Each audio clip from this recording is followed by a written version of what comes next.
अब हम 3 से विभाज्यता का नियम चेक करते हैं। जो 3 से विभाजित कोई संख्या होगी, इसके लिए आपको क्या करना है, सभी अंकों का योग करना है। सभी अंकों का योग करना है, अंकों का योग। जो योग हमारे पास आएगा, अगर वो योग 3 से पूरी तरह से विभाजित हो गया तो पूरी संख्या 3 से विभाजित होगी। आपको भाग करके नहीं देखना है। मान लीजिए हमने उदाहरण के लिए आपके सामने ये संख्या लिखी है, ये संख्या आपके सामने है। आपको इसके अंकों का योग करना है। ये 4 में 5 जोड़ेंगे, 4 + 5 + 3, फिर इसको जोड़िए और फिर इसको। आप इन सभी अंकों का योग करेंगे। 4 और 5 9, 9 और 3 12, 12 और 4 16, 16 और 2 हो गए हैं 18। हमने अंकों का योग किया है 18। 18 को जब हम 3 से भाग करते हैं तो हमारा जो भागफल आएगा वो 6 आएगा। मतलब 3 से ये पूरी तरह से भाग हो जाता है। इसलिए आप कहेंगे कि 45,342 ये जो संख्या हमने लिखी है ये 3 से विभाज्य है। करना क्या है, सभी अंकों का योग करके देखना है। सभी अंकों का जब योग करेंगे, योग अगर 3 से पूरी तरह से विभाजित हो जाता है तो आप कहेंगे कि पूरी संख्या 3 से विभाज्य है। एक और उदाहरण देखते हैं। उदाहरण के लिए मान लीजिए हमने ये संख्या लिखी है 53,470। आप क्या करेंगे, इसके अंकों का योग करेंगे। 5 में 3 जोड़ेंगे 8, 8 में 4 जोड़ेंगे 12, 12 में 7 जोड़ेंगे 19, और 19 में ये 0 जुड़ेगा तो 19 ही रहेगा। 19 में 0 जोड़ेंगे तो 19 आएगा। अब हम इस 19 को 3 से भाग करते हैं। 3 से ये 19 पूरी तरह से भाग नहीं हो पाएगा। आप भाग करके ऐसे भी देख सकते हैं। 3 से जब हम 19 को भाग करेंगे तो 6 बार पहाड़ा चलता है, 3 × 18 आ जाएगा और शेष बचेगा 1। तो ये पूरी तरह से विभाजित नहीं होता है। इसलिए आप ये कहेंगे कि 53,470 3 से पूरी तरह से विभाजित नहीं है। आपको बस अंकों का योग करके देखना है तो आप बता देंगे कि ये संख्या 3 से विभाज्य है या नहीं है। अब हम उदाहरण के लिए आपके सामने 2-3 संख्याएं लिखते हैं। ये संख्या हमने लिखी है 24,675। दूसरी संख्या है हमारी 53,845 और एक संख्या और है हमारी 46,978। ये 3 संख्याएं हमारे सामने हैं। आपको इनमें चेक करना है कि क्या ये संख्या 3 से विभाज्य है या नहीं है। इसके लिए आपको क्या करना है, इनके अंकों का योग करना है। हमने अंकों का योग करते हैं। 2 और 4 6, 6 और 6 12, 12 और 7 कितने हो गए 19, 19 में 5 जोड़ेंगे तो आएगा 24। अब जो 24 है वो हमारा 3 से विभाज्य है। 24 को 3 से भाग करेंगे तो 8 बार पहाड़ा चलेगा, यानी ये 24 3 से पूरा विभाजित हो जाता है। इसलिए आप कहेंगे कि ये संख्या 3 से पूरी तरह से विभाज्य है। दूसरी संख्या देखिए, इसके अंकों का योग करते हैं। 5 और 3 8, 8 और 8 16, 16 और 4 20, 20 और 5 25। इसके अंकों का योग आता है 25। 25 को जब हम 3 से भाग करते हैं तो पूरी तरह से ये 25 विभाजित नहीं होता है। 3 × 8 24 और एक शेष बचता है। 8 बार पहाड़ा चलेगा, एक शेष बचेगा। तो ये 25 3 से पूरा विभाजित नहीं हुआ है। तो आप कहेंगे कि ये 53,845 ये 3 से विभाज्य नहीं है। ऐसे ही इसको देखिए, 6 और 4 10, 10 और 9 19, 19 में 7 जोड़ेंगे 26, 26 और 8 जोड़ेंगे 34। तो 34 को जब आप 3 से विभाजित करेंगे तो ये 3 से पूरी तरह से विभाजित नहीं होता है। जब आप 34 में 3 से भाग करते हैं, 3 × 3, फिर यहाँ बचता है घटा करके 0 और इस 4 को नीचे उतारेंगे और 3 × 3, 4 में से 3 घटाएंगे तो 1, तो 1 हमारा शेष इसमें बच रहा है। इसलिए 34 3 से पूरी तरह से विभाजित नहीं है। तो आप कहेंगे कि ये संख्या 46,978 3 से पूरी तरह से विभाजित नहीं है। तो इस तरह से आप 3 से विभाज्यता का नियम चेक करेंगे। आपको पूरी संख्या को भाग करके नहीं देखना है, आप सिर्फ जो नियम है उसी से ही अनुमान लगा सकते हैं। तो ये हुआ हमारा 3 से विभाज्यता का नियम। संख्याओं की विभाज्यता के नियम हम पढ़ रहे हैं। इसमें हमने आपको 2 से विभाज्यता का नियम बता दिया है और 3 से विभाज्यता का नियम भी बता दिया है। एक बार फिर से देख लीजिए, 2 से विभाज्य वही संख्या होगी जिसमें इकाई का नंबर 0, 2, 4, 6 या फिर 8 होगा। जहां इकाई का नंबर 0, 2, 4, 6, 8 होगा वह संख्या 2 से विभाज्य होगी। और अगर अंकों का योग 3 से विभाजित है, हम उस संख्या के अंकों का योग करेंगे और अगर वो संख्या का जो अंकों का योग आया है वो 3 से अगर विभाजित पूरी तरह से हो जाता है तो दी गई संख्या 3 से विभाज्य होगी। आज हम 4 से विभाज्यता का नियम देखेंगे। कोई संख्या 4 से विभाजित है या नहीं है, इसके लिए हमें क्या करना है।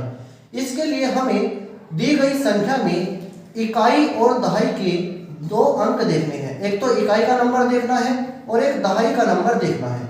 जो संख्या हमारे पास होती है, अगर हमें यह बताना है कि क्या ये संख्या 4 से विभाजित हो जाती है या नहीं होती है। अगर आप दी गई संख्या को 4 से भाग करेंगे तो आपको समय ज़्यादा लगेगा, लेकिन आपको कम समय में प्रश्न को हल करना होता है। तो आपको क्या करना है, उस संख्या में इकाई का और दहाई का ये 2 नंबर आपको देखने हैं। जैसे मान लीजिए उदाहरण के लिए ये संख्या आपके सामने है, इसमें इकाई का जो नंबर है वो 0 है और दहाई का जो नंबर है वो 4 है। मतलब इन दोनों अंकों से मिलाकर जो संख्या बन रही है वो 40 है। आप सिर्फ और सिर्फ इस 40 को 4 से भाग करेंगे। अगर मान लीजिए इकाई और दहाई के अंकों से बनी संख्या 4 से पूरी तरह से विभाजित हो जाती है तो दी गई संख्या पूरी की पूरी संख्या 4 से विभाजित होगी। अब हम 4 से 40 को भाग करते हैं। 4 का पहाड़ा इस 4 में चलेगा एक बार, तो हम घटाएंगे, यहाँ पर बचा है 0 और इस 0 को नीचे उतारेंगे। इसके बाद क्या होगा, 4 का पहाड़ा इस 0 में 0 बार ही चलेगा। 4 का पहाड़ा 0 बार चलेगा तो आप घटाएंगे, फिर से आपके सामने 0 शेष आएगा। यानी कि ये जो 40 है इस 4 से पूरी तरह से कट जाता है, विभाजित हो जाता है। तो आप कहेंगे कि ये जो संख्या हमारे सामने है ये पूरी की पूरी संख्या 4 से विभाज्य है। आपको भाग करके नहीं देखना है। एक और उदाहरण के लिए हम आपके सामने एक और संख्या लिखते हैं। जैसे मान लीजिए हमने संख्या लिखी है 25,648। अब 25,648 को अगर आप 4 से भाग करेंगे तो 4 से भाग करने में आपको ज्यादा समय लगेगा। आप भाग किए बिना ही ये बता सकते हैं कि क्या ये संख्या 4 से पूरी तरह से विभाजित हो जाएगी या नहीं होगी। आपको इसके इकाई का और दहाई का नंबर देखना है। इसमें इकाई का नंबर 8 है और दहाई का नंबर 4 है। इन दोनों से जो संख्या बनती है वो है 48। फिर आपको क्या करना है, इस 48 को 4 से भाग करके देखना है। जब आप 48 को 4 से भाग करते हैं तो 4 का पहाड़ा 4 में एक बार चलेगा, 4 एकम 4, घटाएंगे, यहाँ पर आएगा 0। अब इस 8 को नीचे उतारेंगे और 4 दूना 8, तो अब घटा करके हमारा शेष बचता है 0। यानी कि ये जो 48 है ये 4 से पूरी तरह से विभाजित हो गया है। 12 हमारा भागफल है। तो आप कहेंगे कि 25,648 ये जो संख्या है ये 4 से पूरी तरह से विभाजित है।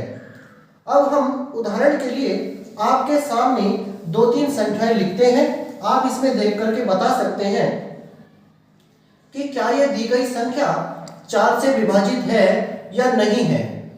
एक तो ये हमने एक संख्या लिखी है। दूसरी है हमारी तीसरी संख्या हम लिखते हैं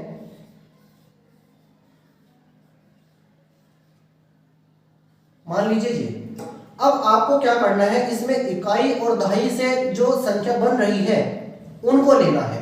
पहले सवाल में देखिए यहाँ पर इकाई से और दहाई से जो संख्या बनी है वो है 0,8, मतलब 8 है। 8 को जब आप 4 से भाग करेंगे तो ये आपका पूरी तरह से विभाजित हो जाएगा 8 को जब आप 4 से भाग करेंगे तो आपका 2 उत्तर आएगा, 2 भागफल होगा। तो मतलब आप कहेंगे कि ये संख्या 4 से पूरी तरह से विभाजित है। अब आप इसको देखिए, इसमें जो इकाई के और दहाई के नंबर से संख्या बन रही है वो है 40। 40 4 से पूरी तरह से विभाजित होता है, तो आप कहेंगे कि ये संख्या 4 से पूरी तरह से विभाजित है। अब आप इसको देखिए, यहाँ पर इकाई और दहाई के अंकों से निर्मित संख्या है 43। 43 को जब आप 4 से भाग करते हैं तो ये पूरी तरह से विभाजित नहीं होता है, इसमें आपका शेष बचता है 3। आप भाग करके देख सकते हैं, शेष बचेगा 3। तो ये पूरी संख्या 4 से विभाज्य नहीं है, ये 4 से विभाजित नहीं होती है, क्योंकि इसमें इकाई और दहाई के अंकों से बनी संख्या 4 से विभाजित नहीं होती है। अब हम बात करते हैं 5 से विभाज्यता का नियम। कोई संख्या 5 से विभाजित होती है या नहीं होती है, ये आप कैसे चेक कर सकते हैं? अगर कोई संख्या आप देखना चाहते हैं कि ये 5 से विभाजित है या नहीं है, तो उसमें सिर्फ और सिर्फ आपको इकाई का नंबर यदि 0 है या 5 है तो वो संख्या 5 से विभाजित होगी। इसमें सिर्फ वो आपको यही चेक करना है कि कोई संख्या अगर 5 से विभाजित होगी तो उसमें इकाई का नंबर या तो 0 होगा या फिर 5 होगा। जैसे मान लीजिए उदाहरण के लिए हमने ये संख्या लिखी है, इसको देखिए, इसमें इकाई का नंबर 5 है, तो आप भाग करेंगे नहीं, आपको भाग करके नहीं देखना है, आप देखकर ही बता सकते हैं कि ये संख्या पूरी 5 से विभाजित होगी। एक और जैसे मान लीजिए ये संख्या हमने लिखी है, इसमें देखिए यहाँ पर आपका इकाई का जो नंबर है वो 0 है, तो ये संख्या पूरी 5 से विभाजित है। आपको भाग नहीं करना है, आप ऐसे ही देख करके बता सकते हैं। 5 से विभाज्यता का जो नियम है वो बहुत आसान है, उसमें सिर्फ आपको या तो 0 देखना है या फिर 5 देखना है।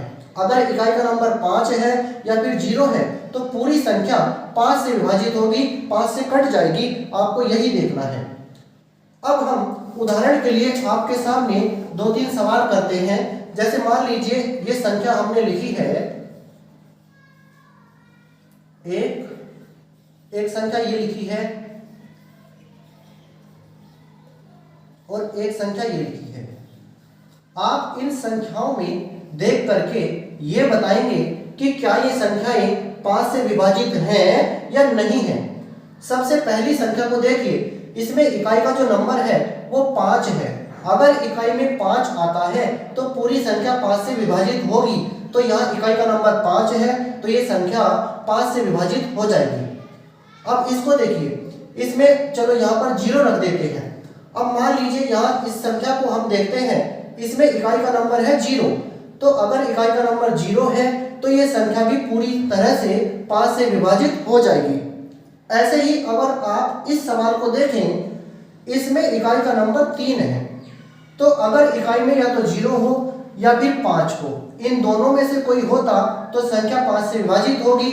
लेकिन यहाँ पर इकाई का जो नंबर है वो ना तो 0 है और ना ही 5 है, ये 3 है, तो ये संख्या 5 से विभाजित नहीं होगी।